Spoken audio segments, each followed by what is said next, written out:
Mesdames, Messieurs, bienvenue sur notre plateau et suivez notre rubrique sport. Au programme donc du basket avec les résultats de la fin de la semaine dernière, du tennis de table avec les résultats des rencontres de la semaine dernière et en images pour samedi, les jeunes et la régionale 2 qui recevaient respectivement Cambrai et Merlimont.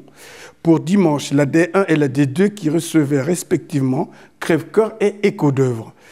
Vous aurez ensuite du tennis avec les résultats de la semaine dernière et en image le double de l'équipe masculine 1 contre Louvroil. Alors parlons du basket. Voilà deux résultats qui nous sont parvenus, à savoir la défaite 41-37 des U15 garçons à Écho-d'Œuvre et la victoire 28-4 des U11 à Aumont. Ce qui nous amène directement au tennis de table.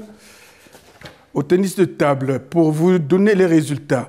En régional 2, défaite 5-9 contre Merlimont. En régional 4, défaite 9-5 des Cartésiens contre Asvon. En D1, victoire 9-5 des Cartésiens contre Crèvecoeur. Alors, la première D2, défaite 5-9 contre Écho-d'Œuvre et la deuxième D2, victoire 11-3 des Cartésiens contre Crèvecoeur. Ensuite, victoire 7-3 des jeunes contre Cambrai. Nous allons parler maintenant en images. C'était samedi dernier, au tennis de table, les jeunes recevaient Cambrai. La régionale 2 jouait contre Merlimont. Si les jeunes ont eu une entrée en jeu un peu difficile, ils se sont rattrapés pour gagner par 7-3.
La régionale 2, quant à elle, était au baptême de feu avec des rencontres très percutantes.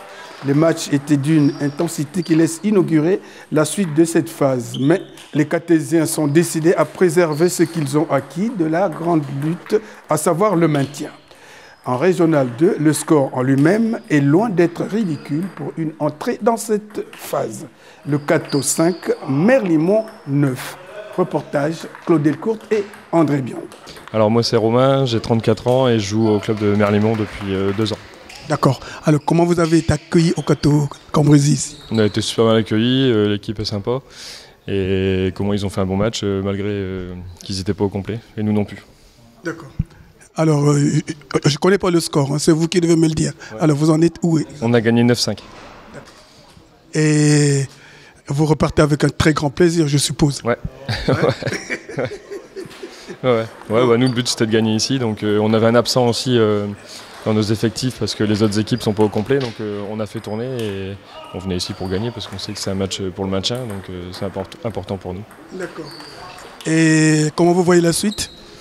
La suite, nous l'objectif c'est le maintien, donc après on ne sait pas trop les autres équipes ce qu'ils vont mettre, mais l'objectif principal reste le maintien. D'accord. Qu'est-ce qu'il faut vous souhaiter à l'avenir? Nous, de se maintenir, tout simplement. De se maintenir et faire monter les autres équipes derrière. Ah bon, c'est le premier match dans cette catégorie. Ouais. J'ai dû remplacer au pied levé un de nos joueurs, René, qui n'a pas pu jouer aujourd'hui. C'est malheureux parce que bon, je trouve qu'on n'a pas été ridicule. 9-5, sachant que Merlimont gagne les 2 derniers matchs. Avant les 2 derniers matchs, on était à 7-5. Bon, je ne dis pas qu'on aurait pu faire match nul, mais bon, on n'a pas été ridicule. C'est le principal. Et puis, de toute façon, nous, l'objectif également, c'est le maintien. Donc c'est une toute première pour nous. Hein. On a monté les 5 équipes, comme je l'ai déjà dit, du club, c'est historique. Maintenant, c'est vrai que le niveau affiché aujourd'hui était plaisant. Je veux dire, on a en face de nous une très belle équipe de Merlimont et je pense qu'on n'a pas été ridicule et c'est bien là l'essentiel. Et qu'est-ce qu'ils ont fait les jeunes? Les jeunes ont gagné contre Cambrai après un départ poussif et compliqué. Ils ont su renverser la tendance et gagner leur match, donc félicitations à eux. D'accord. Bon, alors... Non, j'espère que demain, on va essayer de maintenir la R4, la deuxième équipe qui est également montée. L'objectif de la D1, c'est pourquoi pas de monter au niveau régional et sur les 2D2, le maintien, voire une montée. Alors, je vais revenir sur vous. Si vous avez une note à donner entre 0 et 10, quelle a été l'intensité des matchs ici? On peut mettre 6-7, il y avait des beaux matchs franchement. Et il y a eu des matchs serrés, des matchs un peu moins serrés. Mais il y a eu des matchs très serrés. Et comme moi, c'est mon premier match où je perds 2-0 et je gagne à la belle. Et au final, si je gagne pas ce match-là, ça peut vite changer le score. Bon. D'accord. Bon, je suppose que vous êtes en train de vous préparer pour la suite. Ouais, on va essayer de... Moi, je vais redescendre dans mon équipe d'origine. Et puis j'espère que René pourra me remplacer et que on pourra continuer à faire de beaux matchs. Bon, déçu aujourd'hui du résultat, mais l'équipe de Merlimont est plus forte que nous, il n'y a pas photo. Et j'espère que la suite sera plus favorable pour nous. Bon, Stéphane, merci. Merci à toi.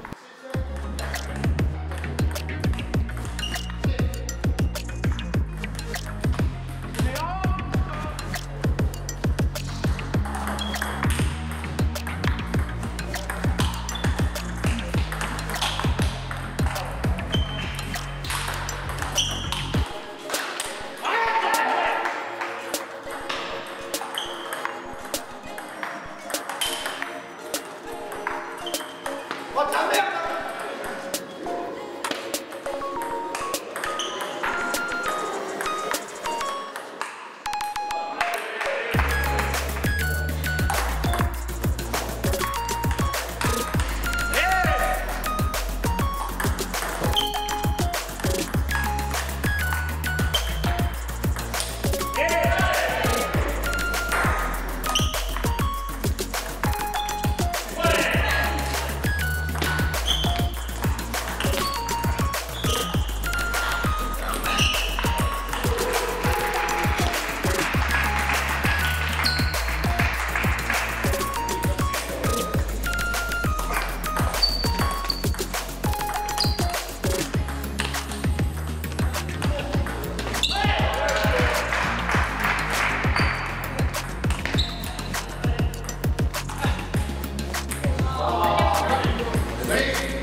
20. Alors, le tour du dimanche, c'était la D1 et la D2 qui recevaient respectivement Crèvecoeur et Écho d'Œuvre. Si la D1 l'emporte contre Crèvecoeur par 9-5, la D2, quant à elle, a perdu 5-9 contre Écho d'Œuvre. Reportage André Bion. Alors là, on a gagné 9-5 contre Crèvecoeur. Alors la D2 qui a joué au Cateau contre Écho d'Œuvre, elle a perdu 9-5. Bon, c'est un score pas trop mal, hein, vu les classements et les joueurs, c'est pas trop mal. Alors nous, en D1, on aimerait bien aller en R4, après avoir des matchs. Ça va être serré, il y a beaucoup de matchs où ça va pas être simple, mais on verra bien, il y a moyen, mais en tout cas, j'aimerais bien aller en R4.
Passons maintenant au tennis. On va vous donner donc les quelques résultats qui nous ont été adressés. Donc, chez les féminines, défaite 3-0 de l'équipe en simple, mais elle s'impose en double 3-2. Alors, pour les rencontres, pour cette fin de semaine, l'équipe masculine 2 accueille Bavé à 9h et l'équipe féminine reçoit Louvroil à 14h. En déplacement, l'équipe masculine 1 joue à Pont-sur-Sambre et le match est à 9h. Alors, nous vous avons pris quelques images. Donc, vous avez droit à un match, un double qui se jouait entre l'équipe masculine 1 et Louvroil. C'était un match où ça cognait quand même un peu dur. Eh bien, votre match a été vu pour vous par André Biangou, reportage. Du coup, nous, on représente le TC Louvroil, Jérôme et moi, Benjamin. Et ici, on est pour le TC Cateau, du coup, logique. Je vais maintenant vous demander les résultats. Hein. Malheureusement, c'est Louvroil qui a perdu, du coup. Non, c'est gagné. Hein? C'est gagné. Ah, non, oui, enfin, notre match. Je parle de notre match en double, on a perdu, on gagne la rencontre, du coup. D'accord, ok. Bon, alors, qu'est-ce qui s'est passé pour que ceci se passe comme ça? Qu'est-ce qui s'est passé? On avait un Léo... très solide mentalement, il a su rentrer dans notre tête en prédisant un score qui s'est avéré exact sur le double. Donc non, bravo à eux. Après, nous, on a fait des fautes bêtes. Ils ont été plus solides sur certains moments. Et puis voilà, quoi. Qu'est-ce que vous appelez les fautes bêtes? Des fautes bêtes, comme la balle de match. Voilà, c'est dans des moments un peu cruciaux, on va dire, de passer à côté, quoi. Mais bon, c'est tout, c'est comme ça, c'est le tennis. À notre niveau, on est là pour s'amuser, on s'est bien marré, et puis c'est le principal, quoi. Alors Léo, il faut prendre un peu le micro.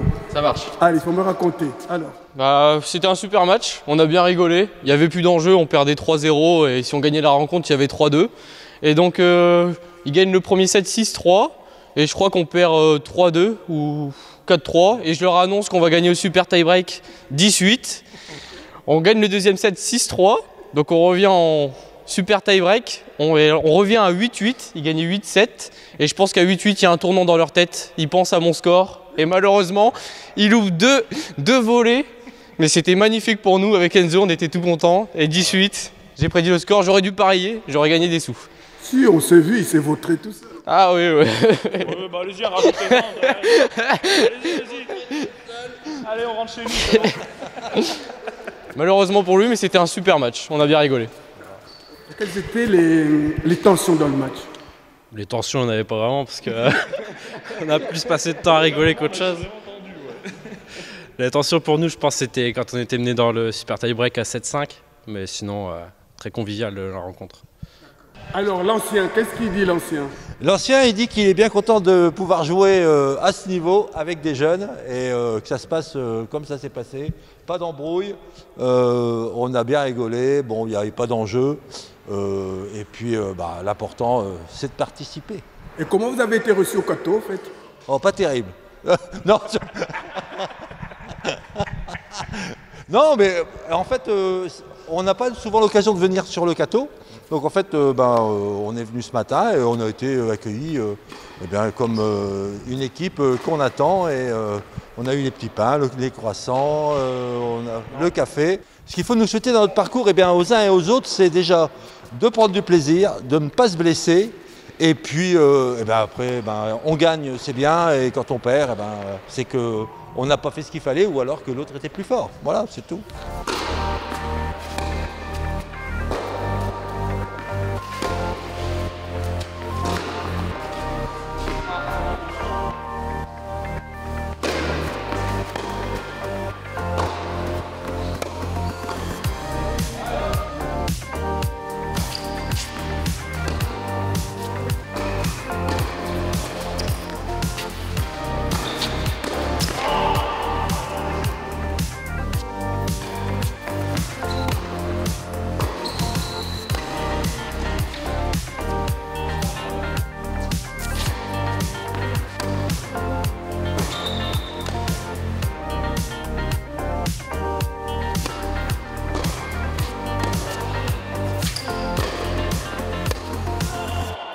Voilà, mesdames, messieurs, j'ai encore été bien heureux, ou plutôt heureux, de vous présenter cette page.